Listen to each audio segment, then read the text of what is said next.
everybody. This is Jon Oltsik, analyst at large or resident. I forget how they call it. Analyst in residence at the Cube Research, security researcher, cybersecurity community activist. I do it all.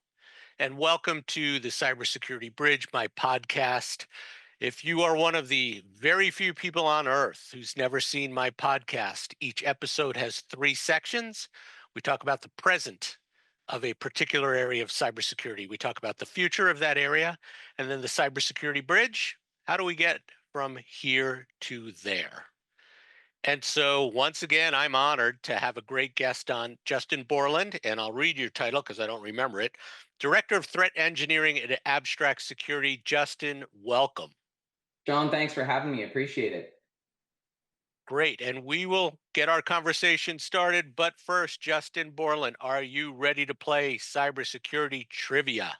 Sure, let's do it. Yeah. Okay. I'm not, this one's a little tough. So, according to some research from Microsoft, how many alerts per day does the average enterprise get? Now, is it 1,000, 2,000, 3,000, 4,000, or 5,000? Those all seem incredibly low. I'm going to say 5,000.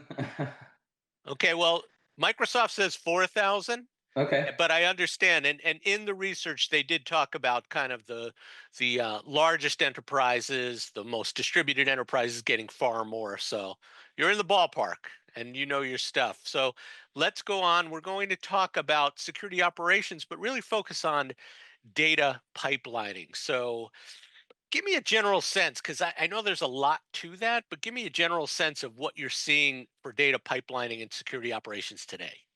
Yeah, sure. A lot of this is at its core separating signal from noise, and going and being able to collect what you need to collect to make informed decisions in a timely manner. And traditionally, you might have like gotten what was available or what maybe you could turn on quickly and stuff like that. And nowadays, people are sort of seeing that they need to start architecting that a little bit more. They need to start planning a little bit more and figuring out what their blind spots are, prioritizing how they can fix that, and then going and doing what they can to pare that data down to stuff that they can actually action. Because oftentimes, what you get from some of these feeds isn't going to be all usable. And sometimes, if you're putting it into paid feeds that are expensive, you have to be selective in what you're doing and sort of which fire hoses you're drinking from. And so there's kind of like this balance right now where it's like, okay, well, the cloud bill is huge, right? But we also need this amount of data and these attributes in the data in order to make like an informed decision on what's happening and that sort of thing. So I feel like a lot of people are being pressed, whether it's by governance or a need to run faster, and move and evolve quicker. But you're seeing sort of like people really evolving on both sides of that. Okay, they're starting to collect more data, but then they also have to be a little bit more selective over like what they're actually ingesting and why they're ingesting it. So tell me about the data collection. Is it art or science on knowing what to collect and how to collect it? Oh, I'd say like the road that the data takes is probably the science part, and then figuring out sort of what needs to be looked at, what's important. That ends up being a little bit more of the art side of it. There is a little bit of both, but with any good science project, often that artistic side is what kicks you into thinking a certain way and what you need to collect and why you need to collect it. And I feel like when people see novel attacks and they're forced to respond to them, they get that sort of outside the box thinking really forced on them and impressed on them, and they have to go and think of clever ways both to get the data that they require and then also to signal off of the data effectively so that they can really make the most of it. And you know in a world like today, seconds and minutes very much matter. Some of the dwell times that you're seeing are half an hour, for some of these incidents and stuff. So yeah, I feel like that's sort of part of where we're at right now. Yeah, absolutely. And I want to just kind of dig into this a little bit. So, earlier on in my career, when we were moving data, we always talked about ETL, and ETL is still a part of this. But tell me how data secure, especially security data pipelining, is different than traditional ETL. Oh man. So there's a few things there. Number one, the extract, transform, load. That's a part of this. Enriching is huge. So a lot of what you're seeing right now, especially with stuff like the sales drift, right? You're looking at your sales force logs these days to try and combat some of the stuff, and you start digging in, and okay, well, if you really get down to it, there's only a small portion of the logs that have like the username in it, and then it's referenced as a GUID, everywhere else. And so if you're not enriching it, you're really having a hard time actioning a lot of the data that you want to action and you want to create all these fancy use cases for. But it ends up being really difficult if you don't have like a more robust security pipeline, because if you have to stitch it together after the fact, you're having to really be slow with how you're going and stitching this together and how you're responding. And it also makes creating advanced fancy detections a whole lot harder as well. So like it's not just Salesforce either. There's a whole lot of SaaS platforms out there where people are trying to do these detections because they're starting to see them being abused.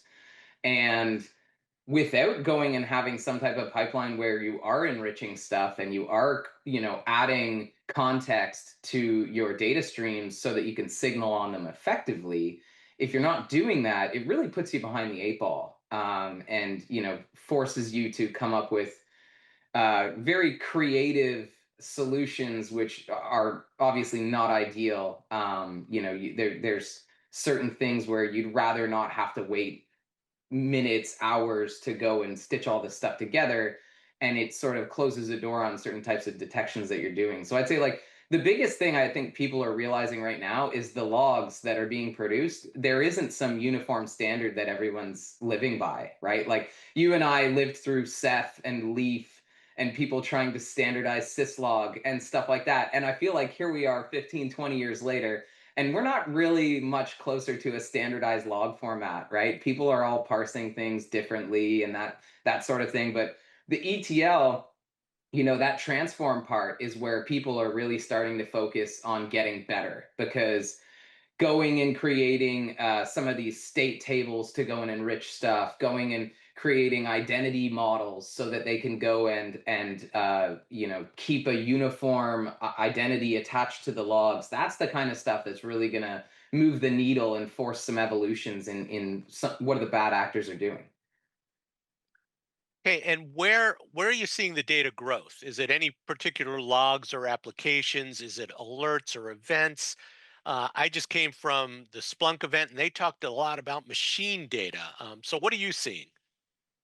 Well, I mean, a lot of the cloud platforms, a lot of the SaaS platforms are very, very robust in some of the logging that they provide, and some of that stuff is useful and some of that isn't. So, like CloudTrail is a great example, right? It provides a really verbose amount of data that you can use to signal on, but there's also an absolute ton of data in there that is largely useless most of the time. So I'll give you an example, like when you're talking about encrypting things in the cloud, right? Your KMS encrypt, decrypt type stuff. When that's successfully happening, it's everywhere. It's happening all the time. It's consuming a large portion of your logs. But do you really get value out of knowing when something was successfully encrypted and decrypted? Or do you get value out of knowing when the keys were distributed and when the encryption fails and that sort of thing? So, like, going and taking some of these really big, fast, sharp systems, like the cloud providers are a good one, where again they're sort of forced to for their best interest create these very robust log streams, but in doing so they definitely muddy the waters a little bit in terms of what is actionable and what they can signal off and stuff. And so you know as more of these SaaS providers get better at their logging, a lot of this is very selfish in their part in that they want to have debug logging to check when things break, right, and figure out how they can better, make their product better and that kind of thing. And so you end up often getting certain tools where, oh, look, a patch has been pushed and now you have all this wonderful data. Well, okay, but I didn't need 60% of it. And now I'm Right. paying, through the nose to try and do that. And so, like, sort of understanding just like what the signal is, what the noise is, what you're scoping for, and then honestly, what you can action. Because, going and understanding that you can't do everything all the time perfectly, right? So go and pick what you're doing, what your core competencies are, get really, really good at them, automate them to death, and then go and start biting off bigger chunks. That ends up being a relatively fruitful pattern to walk down. So that's a great answer there. I was going to ask you about best practices, but you kind of gave that advice at the end of that statement. So we can move on to the future. And so, I mean, it's not like the amount of data that we're going to collect, process, analyze is going to decrease. It's going to increase substantially. And so, as you look toward the future, just generally, what are you seeing as best practices or maybe some hiccups that we anticipate? I'll say this, a lot of people want to know what their LLMs are doing, and a lot of that AI space. And I feel like as AI matures, going and making sure that you have robust logging there will be paramount to your success, right? A lot of people are going to rely on AI a lot more. There's certain things that it's doing really, really well, and going and making sure that you can sort of run quickly with guardrails is going to be, I think, really, really powerful. Making sure that you can go and understand what's being asked, what's being answered. You have visibility, because it's only a matter of time before some of that gets regulated. And having run a FedRAMP cloud previously and dealt in very highly regulated areas, there's only so long you can say I don't know before it becomes a legal liability. And people start thinking, okay, well, what do I need to know? What am I required by law to know? What am I required by law to action? And that sort of thing. So I see in that space there being like a bit of an awakening, where people they want to go and adopt this quickly, but they want to do it safely. They don't want to be negligent. And so a lot of people are looking at, how can they get a better handle on some of that logging, and more importantly, how can they prevent bad things from happening, detect bad things from happening, that type of thing. Yes, and I'm glad you brought that up. Of course, I was going to bring up AI. I have to bring it up, and especially with regards to the future, but great for you to do so. Um, Talk about pre-processing the data because that's clearly something that's come into play in data pipelining for security. And to me, that's just going to escalate the need to pre-process to enrich the data in the stream. So, do we have the bandwidth to do that? What are the issues there? Are you seeing that? Yeah, I mean, that decorating portion of your data is huge, right? And especially as some of this data gets really, really big, in terms of even just stuff like prompts, right? Like that stuff is going to get really, really big. Um, it's not just the uh, the adding data back in. In many cases, knowing what that big chunk of data is and being able to remove it but still reference it is going to be extremely valuable.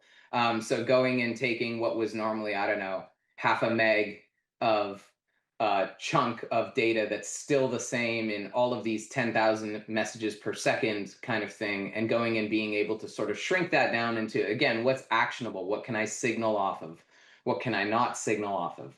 I feel like that's going to be, a big part of it, but also, the knowing thyself, right? Knowing what you can do with the data and what actions you can take should really dictate what you're looking at, why you're looking at it, and how you're decorating it. And going and understanding that what drives what you're doing is use cases, right? Like at the end of the day, if you can't affect change, then you have to be asking yourself, well, why are we doing this? Right. And going and working backwards a little bit, right? Or working from both sides on this is going to be the fastest path to success. And going and making sure that you're not spinning your tires and burning your resources trying to boil oceans that aren't going to be fruitful for you. That's going to be very huge. A lot of people are trying their best to remain very lean, trying their best to be smart with their resources, right? And with time being the only thing we can never get back, you don't want to burn a whole lot of time boiling an ocean you don't need to boil. And so, working from both sides, especially being close with the business as well. A lot of people, the security practitioners might glare at me a little bit on this, but letting the business drive some of those requests and making sure that you're keeping the business safe is a big part of that, right? Because you want to make sure that you're doing the right things for the right reasons within your environment. That's a great point, and obviously you want to have eyes and ears on your critical business systems. But let's dig into this a little bit more. So, who else should be involved? And I would think threat intelligence analysts, detection engineers, incident responders. Is that what you're seeing in practice? Is that you get a group of these experts together to determine what they need and then go figure out what data they can find to for those use cases? So those all those people, yes, they should definitely be there. I will say this: you're missing debatably the most critical stakeholder of them all, and that is governance. And if you'd asked me in my 20s, I would have said, leave governance out. They're going to slow us down. We're not going to be able to adapt quick enough to the threats, that kind of thing. But again, after running a FedRAMP cloud, you don't have choices to do some of this stuff. I went to the Senate for the Equifax incident, right? When bad stuff happens, you will be held accountable for your actions. And going and making sure that governance happens and is a byproduct of you doing your job correctly is huge. And so when you build the governance in early on a lot of this stuff, you get this massive force multiplier where you're not scrambling during audits because you have a paper trail created as a result of you doing your job correctly. If you go and allow your threat detection people, your threat intel people, all those SecOps folks, all the people who are pulling levers and dialing knobs, those people shouldn't go and have to write 4 hours a week of paperwork to go and justify why they put in blocks here or countermeasures there or things like that.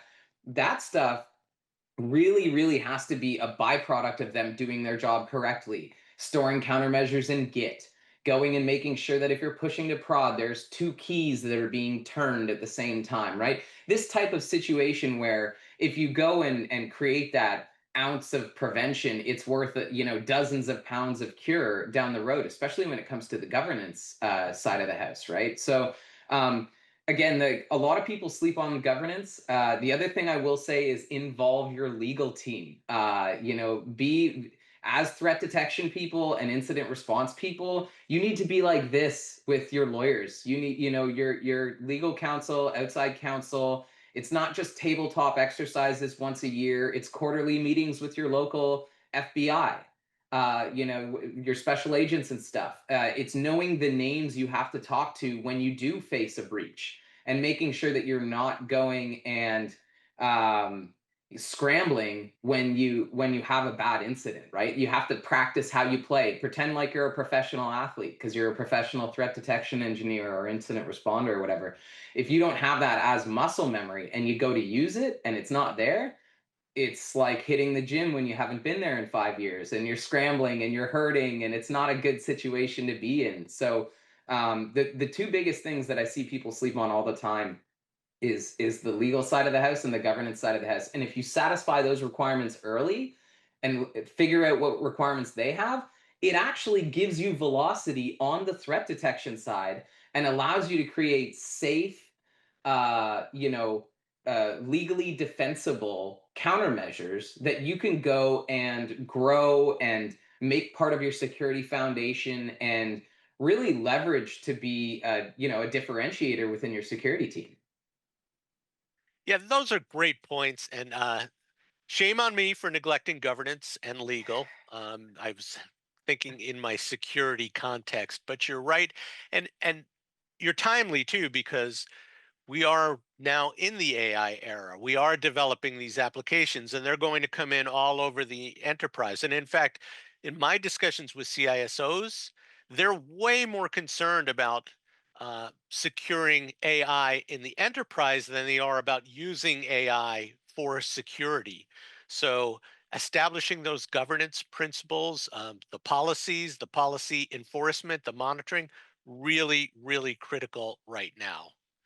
So, That go that and ahead. also gathering evidence, making sure that when you go and you do have these things in your environment, going and understanding what your regulators need, right? And what type of evidence you're going to have to provide. I did a talk recently on DFIR as code and going and making forensics repeatable. And that not Wow. only does it give you velocity when it comes to detecting things quickly.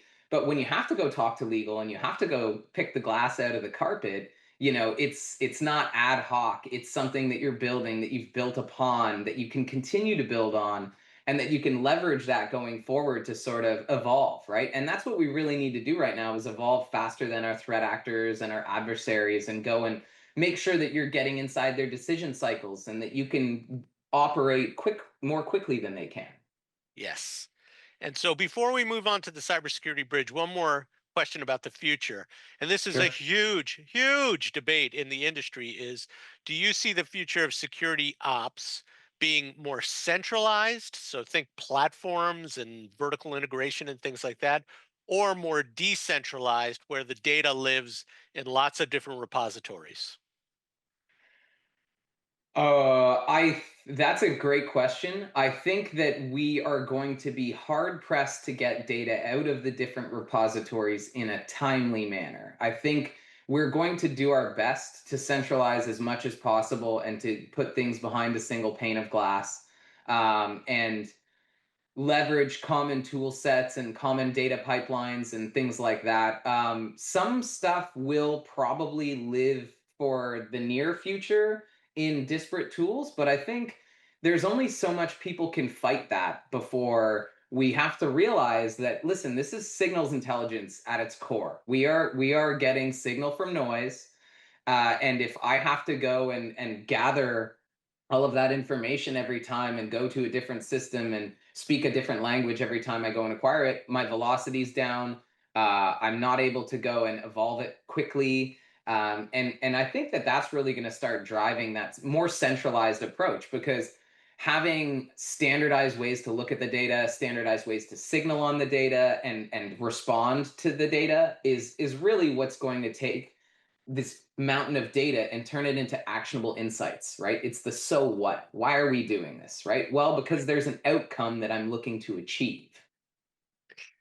Yes, and that's pretty consistent with what my position has been as well. There's also a financial consideration of just consolidating on vendors, consolidating on tools, understanding what data is valuable, and putting it in the right repository for cost benefit analysis and things like that. But the cybersecurity bridge, how do we get from the present to the future?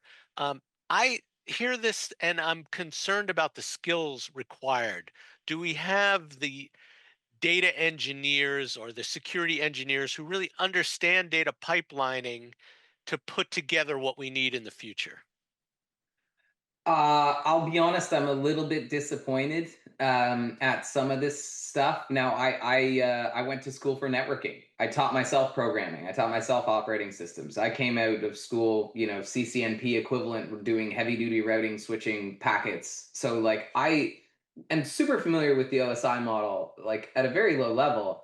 And I feel like a lot of that is becoming a bit of a dark art these days. And I feel like I hate to say it, but you're in a cloud, there's still networking, there's still routing there. There's still, switching even happening. And going and sort of making sure that you have some of that fundamental knowledge. I feel like boot camping a lot of these, older technologies, for lack of a better term, making sure people really understand how routes work, how packets move through the cloud, and going and upskilling, to your point, some of these overlooked pieces of the puzzle, I think are going to be huge, right? And as we have some of these people leveraging AI more heavily, um, we don't want to necessarily just gloss over some of those foundational principles, right? Like if you come out of school and you're a software engineer, in my opinion, you should probably still know how to do networking in some way, shape, or form, right? You might not have to go and set up a catalyst switch or whatever, right? But you should be able to go and understand how some of the fundamentals work. And I do feel like as we evolve things, we can't just be adding complexity without adding understanding. So if you add complexity without adding understanding, you will compound your problem and not solve it. And that's a huge thing, is like as we go and make this better, going and making this less opaque, more transparent, right? We need to be able to add that understanding and then share that understanding and make that understanding ubiquitous in the industry. So making it so that it's table stakes everywhere. Oh, we know this. We know how this works and why this works and that sort of thing. And going and really like trying to avoid adding complexity without the understanding. Like in some cases, it's unavoidable. You buy a black box, you deploy it, it does magic, right? But in many cases, you're really incentivized to have a decent amount of understanding, instead of just going and blindly adopting. Music to this old man's ears right there. That was good because I grew up in that era too.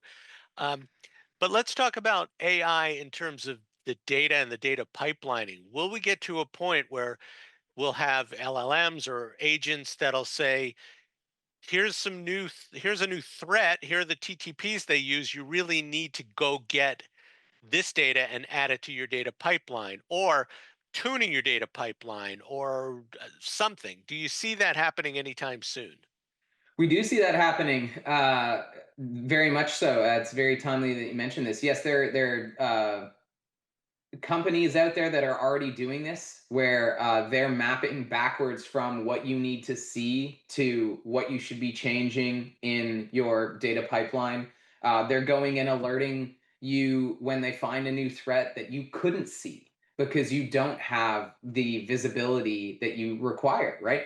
And I feel like that is a bit of an underserved part of the industry, because a lot of the justification that the practitioners and the detection engineers have to provide up to senior leadership ends up being met with a "so what? Why are we doing this?"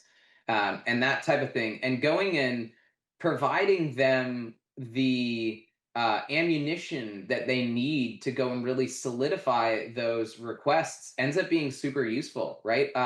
Going and having those pieces of glue to give you timely alerting on your blind spots.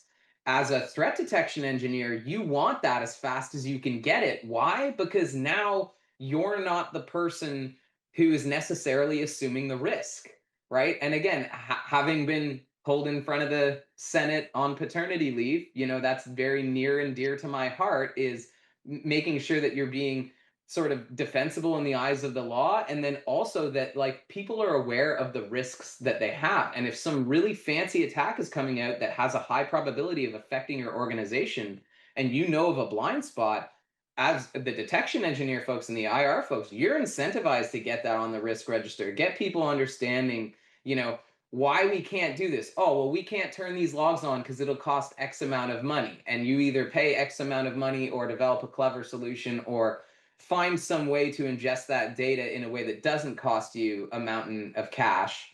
And going and it's always a race to identify that stuff first so that you can be very much timely in saying to your senior leadership, we have a problem. I have a solution.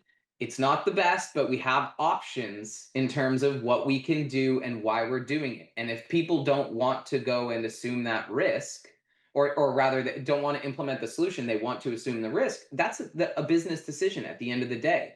We are suggestion engineers as well as detection engineers because we all know that we can't really do all of the detections all of the time. Sometimes there are cost constraints. Sometimes there are caveats within the systems that you're working on.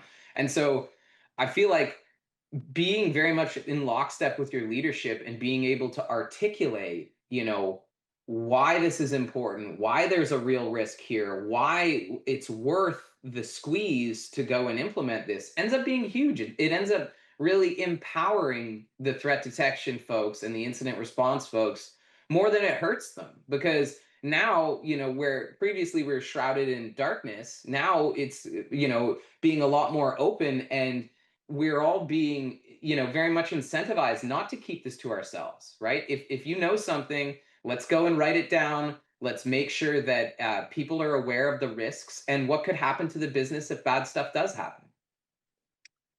That's great. Well, Justin, you've been a great guest. We're at time, but I have to ask you one more question, which I ask all of my guests, and that is: you have an audience here of security professionals, security engineers, security architects. What piece of advice would you give them to deal and improve their data pipelining skills and results? Know yourself, right? Know your environment, know what's driving your reasons for doing this, and make sure that that's like defensible in the posture that you're maintaining, in the budgets that you're asking for, all of that stuff. And I'm not saying keep the bar low. I'm saying measure. Step one, measure. Step two, improve upon measurement. Right. So metrics are often a big pain for people, but they're also a really good way to make sure that you're doing better and you're getting better at what you're doing. And going and taking the time to measure some of this stuff and articulate it clearly is huge. It will allow you to be faster in your velocity for doing the things that will affect positive change in your environment, but also being defensible from a legal standpoint and a leadership standpoint and doing the right thing for the business and being able to again make that something that is in lockstep with both your leadership, your regulatory bodies, and the security community that you're participating in. So to paraphrase, baseline, figure out what you want to do and why, and figure out how you're going to measure success. Is that accurate? That is accurate, and iterating quickly is always really good too, That's because right. you can't get stuck in the tar pits for too long. You really have to make sure that if you're going down a rabbit hole and it's not fruitful, that you've gone and sort of figured that out more quickly than not. So failing quickly is a big part. Yeah, and it's an iterative world. It Well, is. Justin, thank you very much for participating. I appreciate it. I appreciate you for having me. This has been fantastic. I really, thanks for chatting. And again, it was a pleasure writing that book with you earlier this year. So yeah, this has been fun. That's right. If you don't know, I small role in writing a book about data and security with Justin. You can get that on the Abstract Security Yep. website, correct? When we do this, when you share this podcast, I'll make sure that I reply with a link to the book and stuff. But yeah, it's meant to Fantastic. be like a Cliff's Notes on the do's and don'ts for security data pipelines. Yeah, I highly recommend it. And so thanks again. And for my audience, I'll see you in October with my next episode of the Cybersecurity Bridge. Thank you for having me.